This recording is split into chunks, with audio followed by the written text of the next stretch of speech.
¿Cómo están? Muy buenos días. Me da muchísimo gusto saludarlos, darles la bienvenida y que podamos empezar juntos la semana con toda la información importante. Donald Trump no nos suelta. Ahora amenazó a México con un impuesto de 25% a todos los productos que entren a su país. Lo mismo le advirtió a Canadá y ya con eso sacudió al peso mexicano. Y avanza la Ley de Ingresos 2025. Comisiones de la Cámara de Diputados la avalaron, consideran ingresos por más de 9 billones de pesos. Otra agencia calificadora bajó la perspectiva crediticia de México de estable a negativa porque hay menos expectativas de crecimiento económico. Y un tribunal federal confirmó la suspensión provisional que frena la implementación de la reforma judicial. Dice que la impugnación del INE para seguir los trabajos no tiene fundamento. Presidencia y gobernadores firmaron un acuerdo para garantizar que el agua sea un derecho y no una mercancía. Buscan atender el estrés hídrico y poner orden a las concesiones. El crimen organizado. Prohíben jugar en Puebla. ¿Dónde jugarán las Águilas? Bueno, tendremos toda la información importante, pero por lo pronto empezamos con esto que le pegó al peso. ¿Y de qué manera? Mr. Trump todavía no llega y ya nos sacude un día sí y otro también. Resulta que Donald Trump aseguró que una de sus primeras órdenes ejecutivas, cuando asuma la presidencia, será imponer un arancel del 25% a todos los productos que entren al país desde México y Canadá. Una medida que se mantendrá hasta que ambos países tomen acciones drásticas contra las drogas y los migrantes. Y bueno, este anuncio sacudió a la moneda mexicana. Ayer en la tarde el tipo de cambio llegó a los 20,71, poco a poco ya se fue luego estabilizando. En este momento está en 20,50 y bueno, fluctuando. Esta mañana la presidenta Sheinbaum dijo que va a mandar una carta a Donald Trump como respuesta a este anuncio. De hecho, en la conferencia mañanera leyó una parte de esta misiva. Presidente Trump, no es con amenazas ni con aranceles como se va a atender el fenómeno migratorio ni el consumo de drogas en Estados Unidos. Bueno, el presidente del Senado, Gerardo Fernández Noroña, reaccionó también a esta amenaza de Trump. Hizo la pregunta: ¿nosotros qué aranceles deberíamos ponerle a sus mercaderías hasta que dejen de consumir drogas y exportar ilegalmente armas a nuestra patria?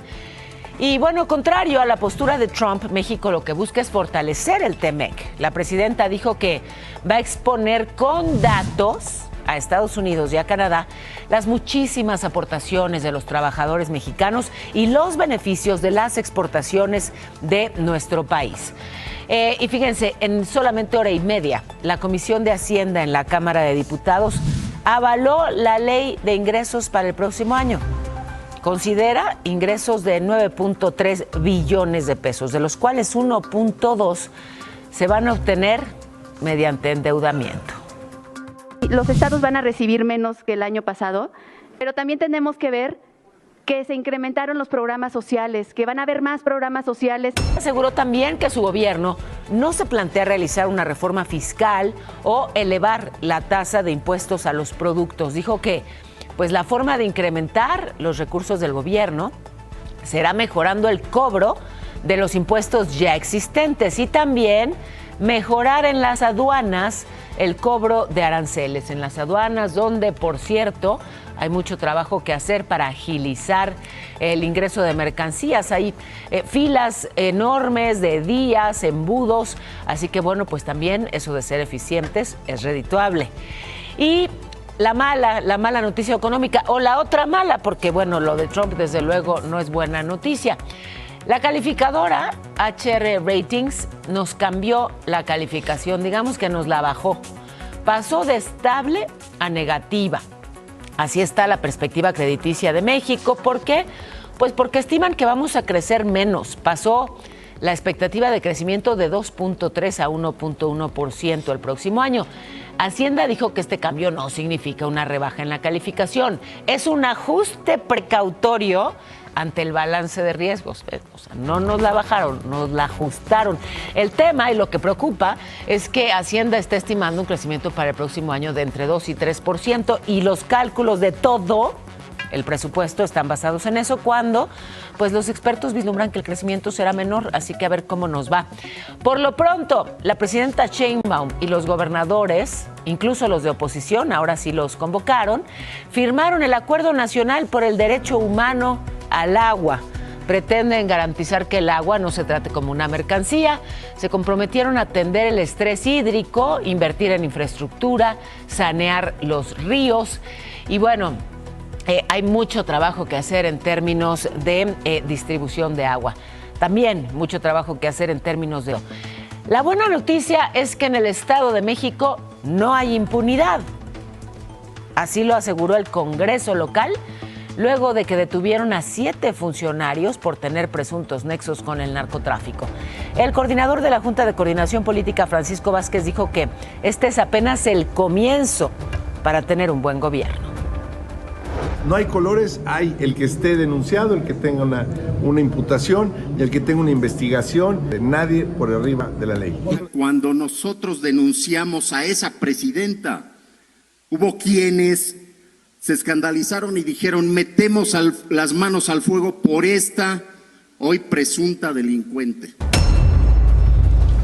Y bueno, en todo este contexto de violencia está también lo que nos rodea, todo lo que es parte de nuestra cultura. Está ahí la música, están ahí los corridos tumbados, están ahí distintas expresiones que son, pues sí, muy violentas, se llaman incluso algunos corridos bélicos, y entonces ahora el gobierno buscará pues que los corridos, por supuesto, se mantengan, son parte incluso de nuestra historia, pero con otras letras.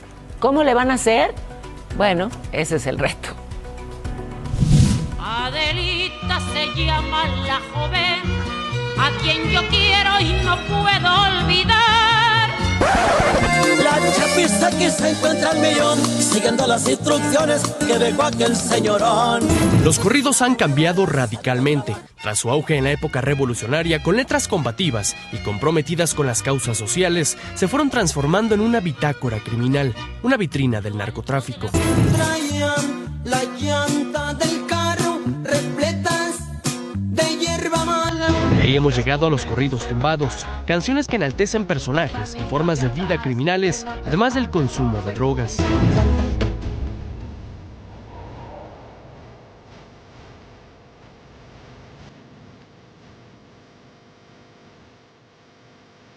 Apología del delito o retrato de la sociedad. Propiamente dicho, los narcocorridos no son apologías del delito, pero es el contexto lo que los hace pues peligrosos en la cultura popular mexicana. El éxito de estas canciones es innegable. Hoy los corridos tumbados lideran las listas de las plataformas musicales. Porque es un producto visualmente muy atractivo, pero que incorpora pues los anhelos de muchos jóvenes que quisieran tener o poder mostrar este respeto al interior de sus comunidades. Desde el gobierno federal están preparando una contrapropuesta a este fenómeno. Uno de los planteamientos que tenemos es poder hacer un concurso de bandas, de corridos, que tengan otro contenido en las letras. Informó Diego Guerrero. Y es que sí, la música creada por mexicanos está llegando a los primeros lugares globales. Hay, pues sí, representantes justamente de nuestra música regional, pero con estos otros matices de corridos tumbados que se escuchan con fuerza en donde ni español hablan. Y ahí están triunfando en Corea y en Filipinas. El tema es que sí, están pues todas estas letras que son profundamente violentas, y no solo las letras, sino los videos donde se ven pues las armas y digamos todo este mundo profundamente violento y vinculado a la criminalidad. Y bueno, pues buscarán hacer este esfuerzo por sostener, sí, a los corridos, pero desvincularlos del mundo de los criminales. Y un tribunal federal allá en Jalisco confirmó la suspensión provisional que frena, ojo, la aplicación de todos los apartados de la reforma judicial determinó que no tiene fundamento la impugnación que presentó el INE contra el fallo de una jueza que le ordenó detener la implementación de la reforma y los preparativos de la elección judicial. La próxima semana, la Comisión Jurisdiccional de la Cámara de Diputados ya va a darle trámite a los juicios políticos promovidos en contra de jueces y ministros que concedieron suspensiones contra esta reforma. Van a revisar el juicio político contra Alejandro Moreno, presidente del PRI. Y bueno, el gobierno federal aseguró que no habrá prórroga para esta elección de jueces, magistrados y ministros, que va porque va el 1 de junio del próximo año de todo el país. La cifra de aspirantes para participar en la elección judicial, esa sí no fue la esperada en el Comité de Evaluación del Poder Judicial. Terminó el plazo, se recibieron 3,805 registros para interesados a cargos de juez, magistrado o ministro. La meta era de más de 5,400 postulaciones. En fin, que ahí no llegaron, pero en los otros casos sí. Déjenme saludar, Iramos.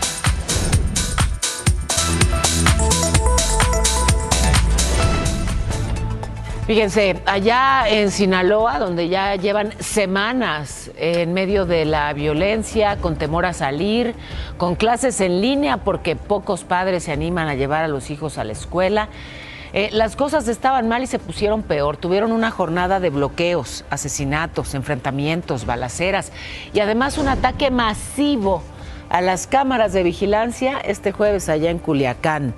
La Secretaría de Seguridad Pública del Estado informó que en la madrugada 65 cámaras fueron dañadas por disparos de armas de fuego. Y bueno, hay que repararlas. ¿Cuánto tiempo le va a tomar al gobierno reponer estas cámaras de seguridad? Se lo preguntaron al secretario de Seguridad de Sinaloa y esto respondió. Pero también quiero informarles, quiero decirles que no es un trabajo fácil, no es un trabajo de hoy para mañana, para pasado, de una semana. Esto ya en tiempo promedio nos va a tomar 1 mes a 45 días. Después de estos hechos en Culiacán, algunas escuelas y de hecho la Universidad Autónoma del Estado anunciaron que por seguridad de los alumnos, las clases serán virtuales y se van a reincorporar a la modalidad presencial hasta nuevo aviso. Y en los hechos así es desde hace, insisto, ya varias semanas. Hay muchos alumnos en Sinaloa tomando clases virtuales. No se animan a ir a la escuela, sus padres no se atreven a llevarlos por el riesgo que corren. Lo llaman la narcopandemia, ¿no? Cuando el COVID nos encerró, las clases eran en línea, pues el narco tiene encerrado a los sinaloenses y ahora toman clases en línea. Y anoche una balacera. Y el gobernador de Sinaloa, Rubén Rocha, dijo que sí hubo encuentros entre grupos criminales y autoridades, así lo reconoció, encuentros. Esto antes de que se desatara la violencia en el Estado. Después de todo lo que ya se ha hecho público, después de todo lo que ya sabemos, esto es lo que el gobernador admitió.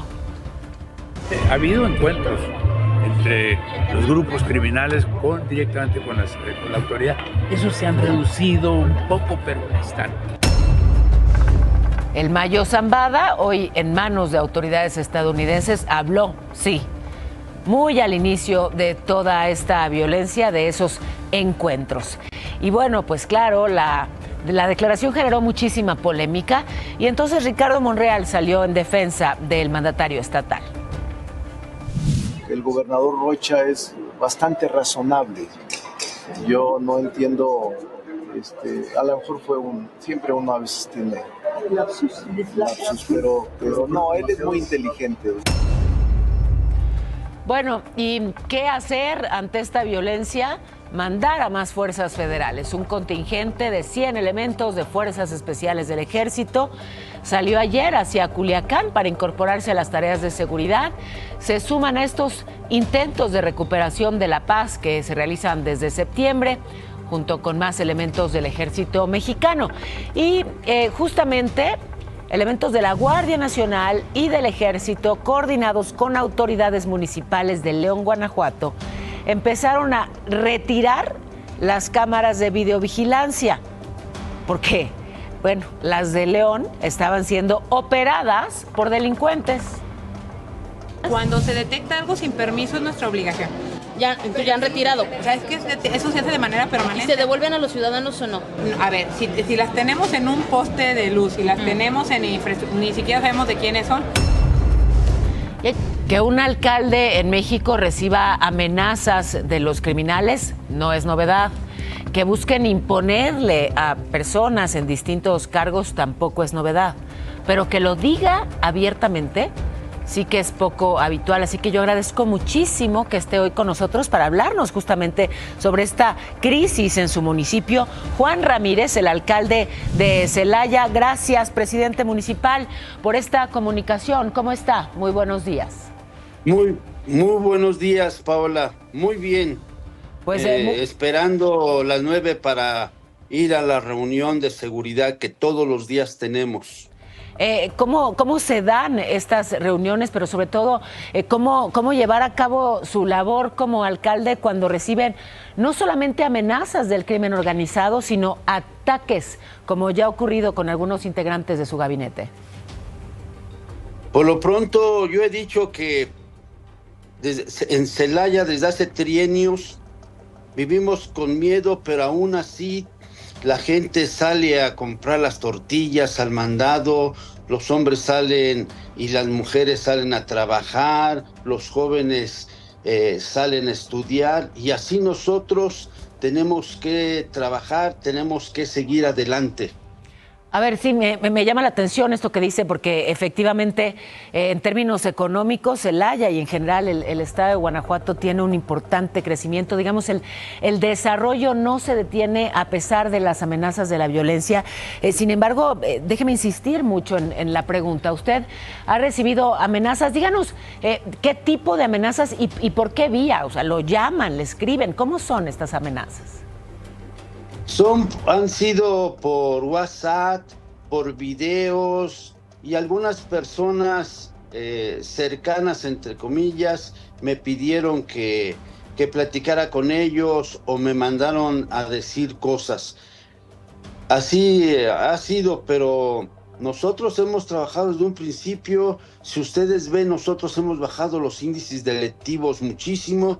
En este mes, que se cuenta como un mes ya de nosotros, noviembre, porque nosotros entramos el 10 de octubre, entonces en octubre salimos mal evaluados, pero en noviembre ahí van a ver todo mundo cómo hemos bajado las incidencias. Bueno, ¿y cómo le hace para bajar las incidencias en este contexto? ¿Y cómo protege a los integrantes de su gabinete, que no solo han sido amenazados, sino atacados? ¿Cómo se protege usted mismo? Fíjese que desde cuando yo fui electo, fui a ver a Rosa Isela varias veces y a su equipo, y cada vez que me hacían amenazas o pasaba algo, yo le comentaba a ellas, le comentaba también a Sedena, y así se fue perfilando un trabajo que trajo como consecuencia que Sedena nos prestara 500 elementos para la presidencia municipal, que son los que tenemos, y eso nos permitió despedir a 340, 360 policías que venían de las organizaciones federales y a los que se les pagaba un doble sueldo, y fueron disminuyendo los policías locales. Entonces eso nos permitió desde un inicio trabajar conjuntamente con el gobierno federal, estatal, y tener una mejor nosotros. Coordinación. Preguntarle, alcalde, ¿qué cargos le pidieron a través de estos distintos mensajes y de estas amenazas? ¿Qué cargos querían los criminales? Entre los que me acuerdo, tesorería, desarrollo, obras públicas, Jumapa, el agua, etcétera. Los que tienen presupuesto, claro, más presupuesto. Sí. Sí, esos. ¿Se siente usted? Y obviamente dígame. Nosotros nunca aceptamos, nunca hemos aceptado, nunca. La gente que me decía, por ejemplo, decía, pues dígale usted, y era cierto, pues que ya me avisó y váyase, ¿verdad? Y ya no comente conmigo. Y ahí inmediatamente yo hablaba con los contactos que me dieron de Seguridad Nacional y con Sedena. ¿Se siente usted tranquilo con esa coordinación y con ese respaldo del gobierno federal? Y del gobierno estatal, estamos trabajando los 3 niveles. Nos sentimos bien, hemos trabajado conjuntamente, todos los días nos reunimos para acciones concretas y vamos muy bien. Bueno, pues que siga bien Celaya, Guanajuato y el país en su conjunto. Gracias por lo pronto por esta claridad y estos minutos. Es el alcalde de Celaya, Juan Ramírez, que esté muy bien, muy buenos días. Y yo te invito, Irán, de este lado, porque ya me pasé un poquito de la media y tenemos información importante. Nos arrancamos con la información porque el Congreso del Estado de México despenalizó el aborto hasta las 12 semanas de gestación. Con esto se convierte en la entidad número 18 en hacerlo en el país. Y en Tangamandapio, Michoacán, atacaron a balazos la jefatura de tenencia de la cantera. Es una agresión que dejó a un niño lesionado. En más, estudiantes de la Normal de Ayotzinapa tomaron 3 camiones de la terminal de Chilpancingo, esto para poder trasladarse a la Ciudad de México y asistir a la marcha por el recorte presupuestal a las normales rurales. Y fue vinculado a proceso el exalcalde de Tlaxcuapan, Hidalgo, Miguel Ángel N., acusado de desviar 2.7 millones de pesos. El exfuncionario seguirá en prisión preventiva. Mientras tanto, Estados Unidos pausó las importaciones de ganado vivo mexicano tras detectar un caso de gusano barrenador, esto en los animales de Chiapas. 200 médicos cubanos de distintas especialidades llegaron a México para brindar servicio a comunidades rurales. Y en información del mundo, 6 niños y 2 adultos murieron durante el hundimiento de una embarcación que transportaba personas migrantes en Grecia frente a la isla de Samos, punto de tránsito para personas que ingresan ilegalmente a la Unión Europea. La Fiscalía francesa pidió la pena máxima contra Dominique Pellicot, este hombre acusado de drogar a su exesposa para agredirla sexualmente junto a otros desconocidos durante más de una década. Oigan, y en otras noticias, se acerca ya la última fecha de pago de la pensión del bienestar 2024. Y si ustedes son beneficiarios, pues pongan mucha atención porque el Dato Multiva les tiene información importante. Banco Multiva presenta. Durante noviembre se realizan los últimos pagos bimestrales para las pensiones del bienestar correspondientes a 2024. Recuerda que el calendario de pagos se establece de acuerdo con la letra del primer apellido del beneficiario. Del 1 al 26 de noviembre cobraron sus pensiones las personas cuyo apellido inicia con la letra A hasta la R. Y este 26 podrán hacerlo los de la letra S, el 27 cuyo apellido inicie con las letras T, U y V, y el 28 es el último día para los apellidos que inicien con W, X, Y y Z. Después de estas fechas, las entregas de pensiones se reanudarán hasta enero del 2025, por lo que se recomienda estar atentos a las redes sociales de la Secretaría del Bienestar para conocer sus días de pago. Banco Multiva presentó. Y como ustedes saben, aquí perseguimos las buenas noticias, siempre estamos tras ellas. Y aquí esta que es muy relevante, fíjense. En este 2024, el agujero en la capa de ozono se redujo. Ha sido lo más pequeño desde que empezó este esfuerzo por su recuperación en 1992 y se prevé que ya la recuperación de la capa de ozono sea total para el 2066, ya será una recuperación total. ¿Cómo que qué es la capa de ozono? Pasen a la escuela, por favor, que tenemos aquí. No solo la explicación de lo que es la capa de ozono, sino de su importancia y por qué necesitamos recuperarla. Así que a la escuelita, bienvenidos. Qué gusto tenerlos, alumnos muy destacados. Hoy aquí el joven Chamorro y el joven Víctor, para hablar de la capa de ozono. Que atención, porque es como un escudo, digamos, un escudo de gas en nuestra atmósfera que protege pues la vida en la Tierra porque absorbe los rayos ultravioleta. Sin la capa de ozono, estos rayos pues nos harían un daño tremendo. Podrían, por ejemplo, causar cáncer en la piel, algunas enfermedades oculares. Por eso, regenerar la capa de ozono es tan importante. Y sí, vamos muy bien en eso. Ya se ha logrado buena parte de esa recuperación gracias al acuerdo internacional que empezó en el siglo pasado, en 1992, que se eliminan productos químicos que lastiman justamente a la capa de ozono y entonces ya se va recuperando, ya se hizo más chiquito ese hueco que tenía y bueno, pues ahí la llevamos, estamos sanando al planeta. ¿Entendieron, chicos? Qué bueno, les dejo tarea, pero esa la platicamos más tarde. ¿Cómo? Examen, que le da, sí, por supuesto que va a haber examen, pero esa es sorpresa después de las 9:30. Oigan, y fíjense, esto que está pasando con las costas mexicanas del Pacífico, están en alerta por el llamado mar de fondo, este fenómeno que, bueno, pues ha generado ya advertencias a todos los navíos, pero también a los turistas, olas muy elevadas, y no solo son olas altas, sino es como esta fuerza del agua que arrastra corriente muy fuerte, una especie de reciclamiento de las aguas en zonas muy alejadas de la costa, pero que impacta de esta manera a todo el litoral. Vamos precisamente con la información del cielo. Irán Hurtado. Vamos a ver cómo nos van a pintar los termómetros, porque esto no se los tengo que contar porque seguramente lo sintieron hoy. Ambiente frío a muy frío durante la mañana y noche con posibles heladas al amanecer. Todo esto en Guanajuato, en Querétaro e Hidalgo. También habrá lluvias en la península de Yucatán, así que no saquen el paraguas, más bien saquen el paraguas. Y por su parte, el Frente Frío número 11 va a provocar rachas fuertes de viento sobre Coahuila, Nuevo León y Tamaulipas. Para la Ciudad de México, pues en la tardecita un clima bastante agradable, 23 grados, pero eso sí, una mínima de 6, porque qué frío. Muchachos, pásenme a ver ¿dónde está? No me la pasaron bien, mi Pau. Y yo con tanto frío, se la llevó el viento, sí. Oigan, bonita. Oye, la tejieron aquí, ¿verdad? Sí, la estaba haciendo ahorita atrás de cámara. Yo la estaba tejiendo. Qué hombre tan completo. Sí. Oigan, muchas gracias por sus saludos. Gracias por todo lo que nos dicen a través de las plataformas digitales. Sobre el incendio en la autopista Perote-Jalapa nos dice María, ay no, es la única vía de acceso del sureste al centro del país.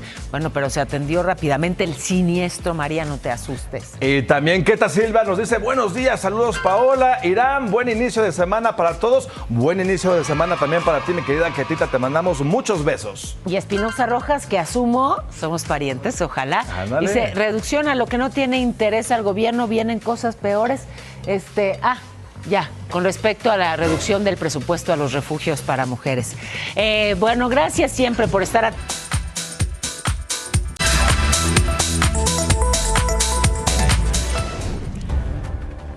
La desesperación de una madre buscadora puede ser de verdad algo muy desolador.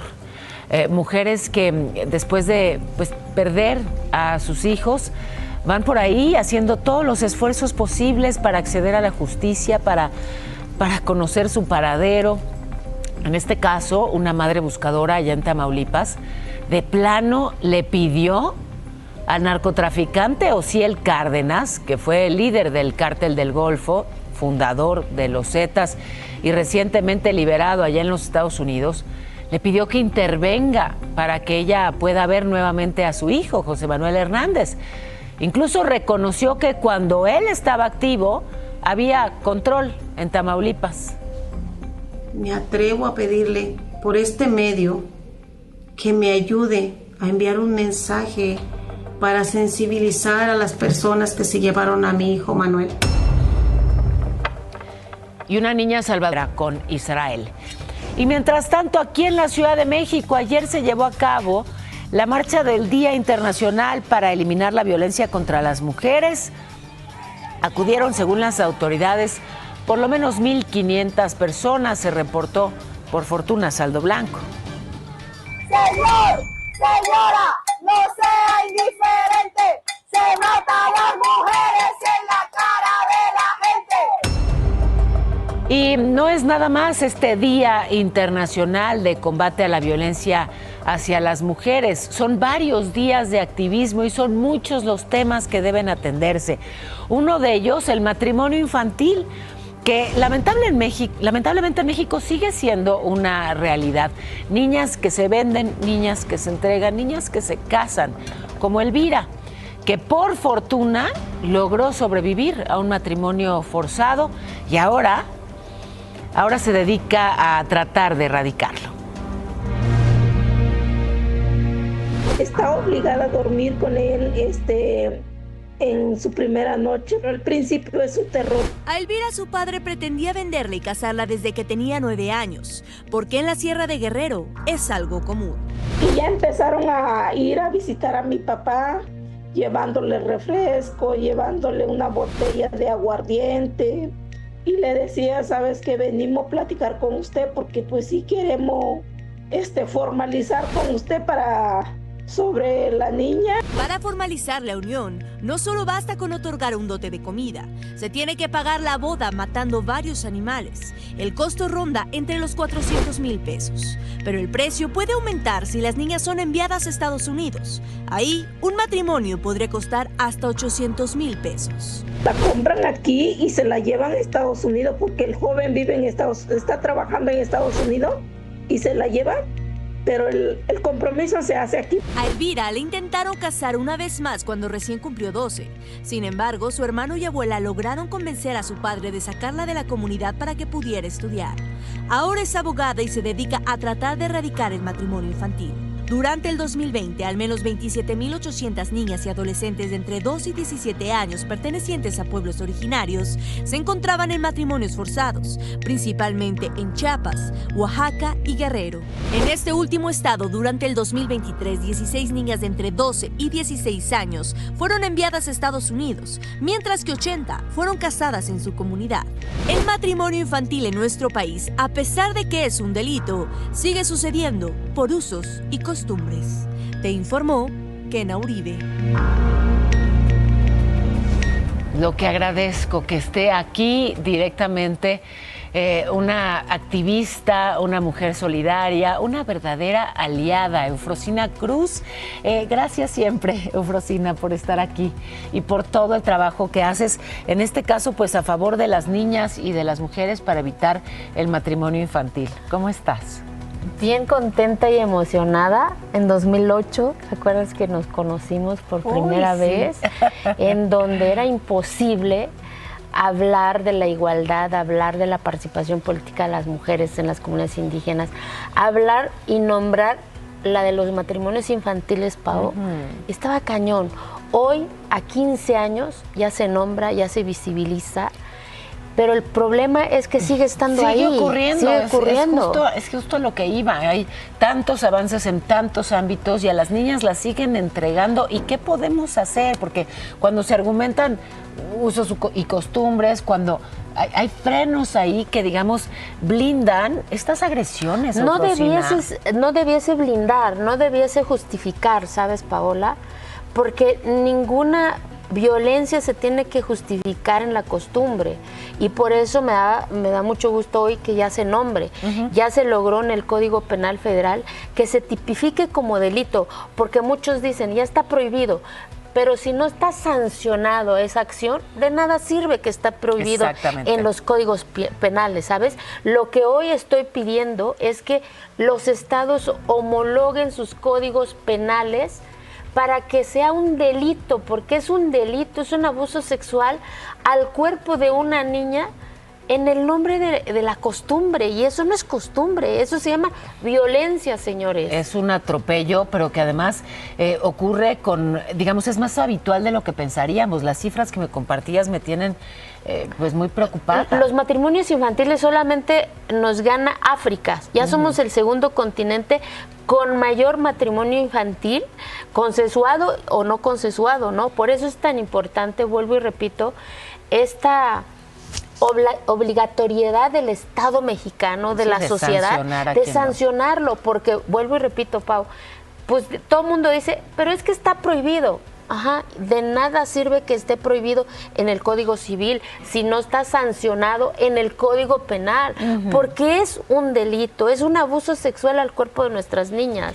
Tú tú creciste en una comunidad indígena y la transformaste de alguna manera muy hermosa, diría, te rebelaste, sí, porque no dejaban que las mujeres se expresaran, que se escuchara su voz en las asambleas, pero tú sí hablaste, incluso te fuiste de ahí para regresar más preparada y encontraste la vía para reconciliarte con toda esa comunidad, con los hombres y las mujeres de tu comunidad. Sin embargo, en ese contexto en el que creciste, Eufrosina, estoy segura que conociste a mujeres a las que casaron de niñas. Mi hermana.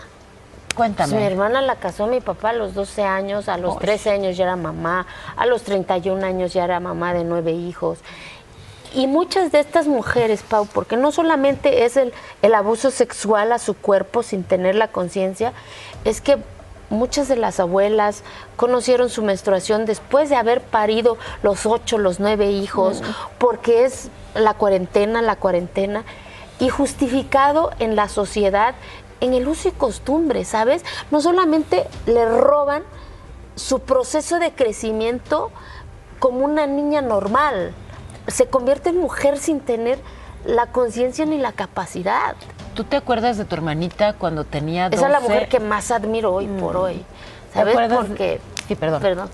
Porque cuando yo le pregunté, Pau, por eso es mi fuerza, es la que me da fuerza, es la que me motiva todos los días.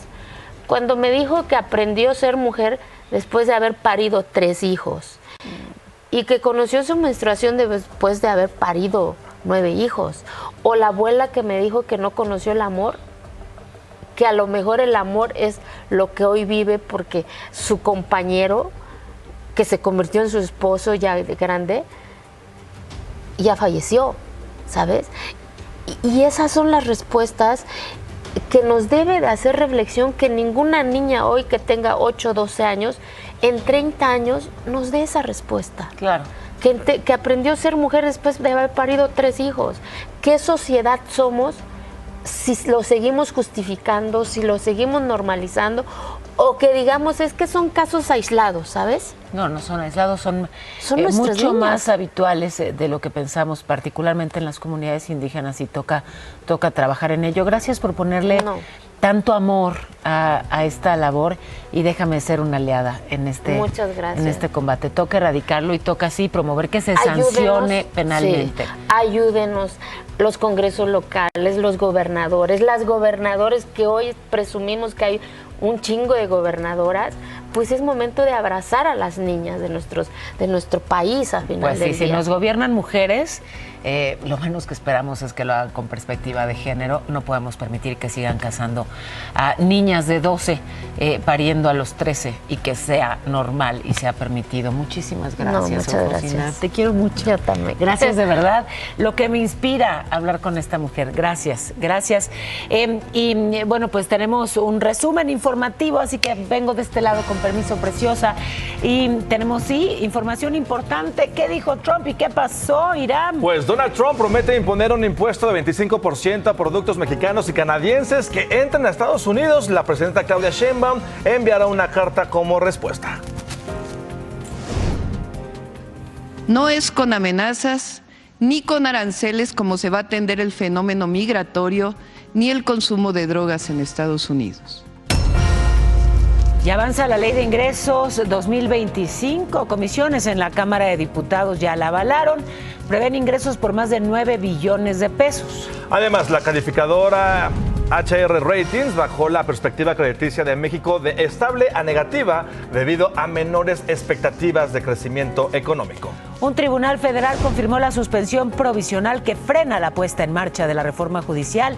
Dice que la impugnación del INE para seguir los trabajos no tiene fundamento. Y la presidenta Sheinbaum y gobernadores firmaron un acuerdo para garantizar que el agua sea un derecho y no una mercancía. Buscan atender el estrés hídrico y poner orden a concesiones.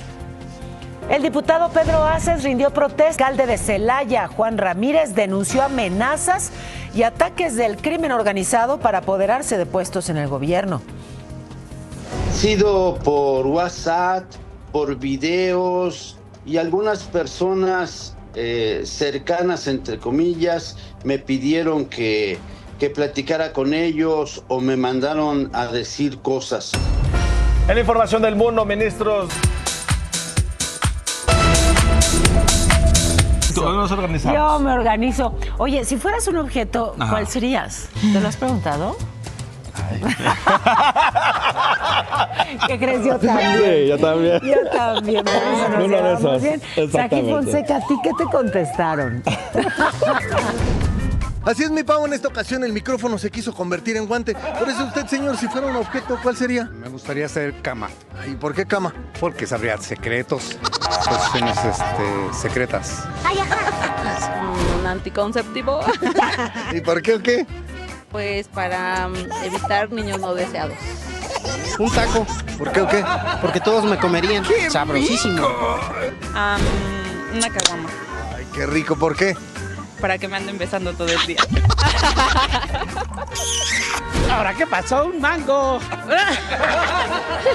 Ya eres un mangazo. Soy un mangazo, claro que sí. Te quiero, Pau. Es un mandil. ¿Por qué o qué? Porque, es que luego siempre soy bien mandilón. Una almohada. ¿Me vas a marcar la cara o no? Claro que sí. Un bocho. ¿Por qué un bocho? Porque son aguantadores y no se rajan. Sería unas lentes. ¿Por qué o qué? Para ver las mentiras de los hombres. Somos castos y puros todos. Una goma. ¿Por qué o qué? Para ayudar a las personas a borrar sus errores de los pasados. Pues una bicicleta. O sea, ¿pero te gustaría que te pedalen tu bicicleta? No tanto. Pues un mameluco. ¿Y eso por qué? Para arropar a todos los bebés del mundo. Ay, qué bonito. Por eso regresamos al estudio.